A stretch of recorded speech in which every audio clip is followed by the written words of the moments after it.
তো গাইস, কি অবস্থা সবার? আশা করি সকলে অনেক ভালো আছেন। আপনাদের দোয়া আলহামদুলিল্লাহ আমি অনেক ভালো আছি। ঘরের মধ্যে শুয়েছিলাম, হঠাৎই আম্মা বলতেছে যে পুকুরের মধ্যে কিছু পরিমাণ আদার দিয়ে আসার জন্য। আসলে আমাদের ছোট্ট পুকুরটা আমি গত ব্লগে আপনাদেরকে দেখিয়েছিলাম, যেখানে কিনা আমরা প্রচুর পরিমাণ মাছ চাষ করেছি, বিভিন্ন প্রজাতির, যেমন পাঙ্গাস, কার্প, রুই, কাতল, বিভিন্ন ধরনের পোনা ফেলা হয়েছে। তো এগুলোর সঠিক যত্ন দরকার, যার কারণে গতকালকে লবণ দিয়েছিলাম এবং আজকে আদার দিব।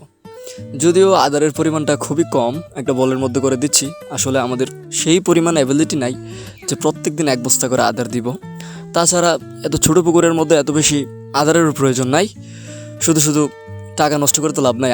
আমরা আসলে প্রত্যেক 2 থেকে 3 বছর পর পর এই পুকুরটা থেকে মাছ ধরি, যার কারণে যদি খাবার নাও দেয়, মাছগুলা মাটি খেয়ে খেয়ে বা চারদিকে যত ঘাস পুকুরের মধ্যে পড়ে ওইগুলা খেয়ে অনেকটাই বড় হয়ে যায়।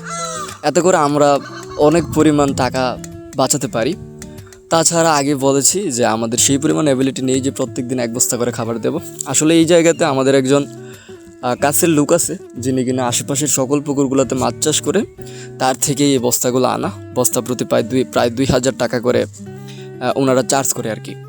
যদিও আমরা অনেক সস্তায় পাই, কারণ গাড়ি ভাড়া দিয়ে আনতে আনতে আমরা যদি বাজার থেকে আনি তাহলে প্রায় 2200-2300 টাকা পড়ে যাবে। তো সেই ক্ষেত্রে আমরা অনেকটা সাশ্রয়ী মূল্যে তার কাছ থেকে আনতে পারি। আপনারা দেখতেছেন যে আমি আসলে পুকুরের মধ্যে আদারগুলো দিচ্ছিলাম এবং মাঝে মধ্যে 2-1 বার বলের মধ্যে বাড়ি দিচ্ছিলাম। এতে করে কি হচ্ছিল যে মাছগুলো আসছিল, প্রত্যেকটা মাছ এক জায়গার মধ্যে গ্যাদার হইতেছিল, যেখানে আমরা সবসময় আদার দিই, এবং আপনারা মাঝে মধ্যে দেখবেন মাছগুলো ফুট মারতেছিল।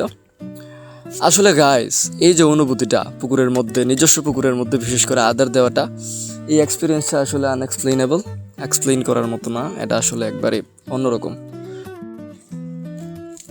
মাছের আদারগুলো পুকুরে দেওয়ার পর আমি আসলে চাইতেছিলাম আপনাদেরকে আমাদের পুকুর বাড়ির মধ্যে যেসব শাকসবজিগুলো চাষ করা হয়েছে ওইগুলো দেখানোর জন্য।